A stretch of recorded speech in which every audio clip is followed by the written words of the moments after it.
One of the uh, one of the really fundamental equations that's used in fluid flow calculations is the Manning equation. Manning equation, and you see it in two forms. You see it written in metric, which is the metric version is simply. I'll give you these definitions in just a second, but it's r to the 2/3 power times s to the 1/2 power over n uh, equals v. So that's velocity. And if you are, again, I'll explain what these are in just a second, but this is used for calculating the flow rate, the velocity of water in some sort of tube or stream or something like that. So this is the metric version, but because we're Americans, damn it, we do things in feet, and so we have to add this correcting factor. So it's the same equation, except that this 1.49 is for the U.S., for whatever you call it. Okay, so uh, we will focus on metric here, right? So what this means is that the velocity of water in some sort of open channel or pipe, V, is proportional to R, which is called the hydraulic radius. And the hydraulic radius is calculated as the cross-sectional area that is of the water, cross-sectional area of the water, divided by something called the wetted perimeter. So if we had a stream that looked like this, and the water was up to here, and this was 1 meter deep and 10 meters across, right? The wetted perimeter would be the sides of the stream that are in contact with the water.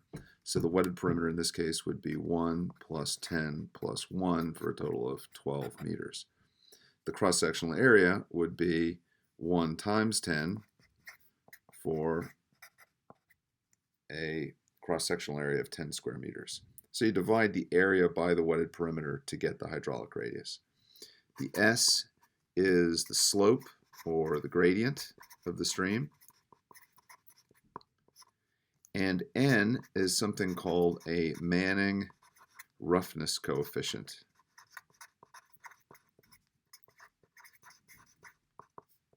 Manning roughness coefficient, which I'll explain in just a second. So I've got something on my screen. There we go. So let's think about this for a second. Anything in the numerator up here means that if you increase it, the velocity is going to increase. Anything in the denominator, which is n, as you increase it, the velocity is going to decrease. So does it make sense that as you increase s, as you increase the slope or the gradient of the stream, the water is going to flow faster? Sure, totally. Does it make sense that as you increase the hydraulic radius, the water is going to flow faster? Well, that's a little less intuitive, but it goes back to something we were talking about the other day, which is that remember that there is friction between the water and the air, or more importantly, much more importantly, between the water and the riverbank or the sides of the pipe or whatever that it's flowing through. So the more of the water that you have in this portion of the box, where it's not in contact with the sides, the faster it's going to be able to flow. So that's essentially what this hydraulic radius is looking at. It's looking at how much of the water in the whole box here is in immediate contact with the sides. That's the wetted perimeter. So the higher this ratio goes, the more water is here, not having to touch the sides, and therefore the faster the water can go. So gradient increases, velocity increases, hydraulic radius increases, velocity increases. Manning roughness coefficient increases, velocity decreases. What is the Manning roughness coefficient? Well, it's simply a function of how rough, how irregular, how much friction is going to be produced by the water moving over the substrate. So there are a whole bunch of different materials here. So one material could be, let's see, I'll slide this up here. One material could be a mountain stream with a rocky bed, and that Manning roughness coefficient might be 0.05. A natural stream with little vegetation might be 0.025. And something like smoothed concrete,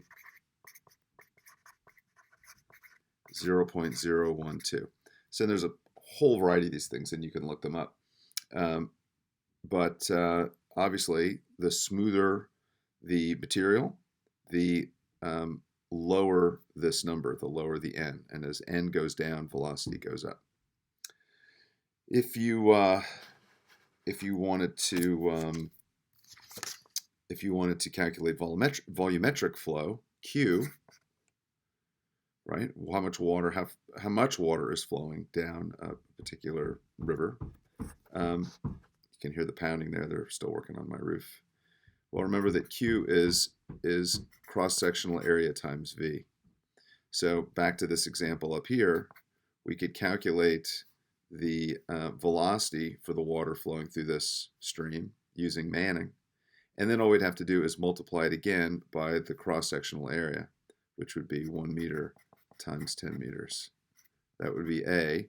And velocity here we would get from Manning. All right, so that's how it works.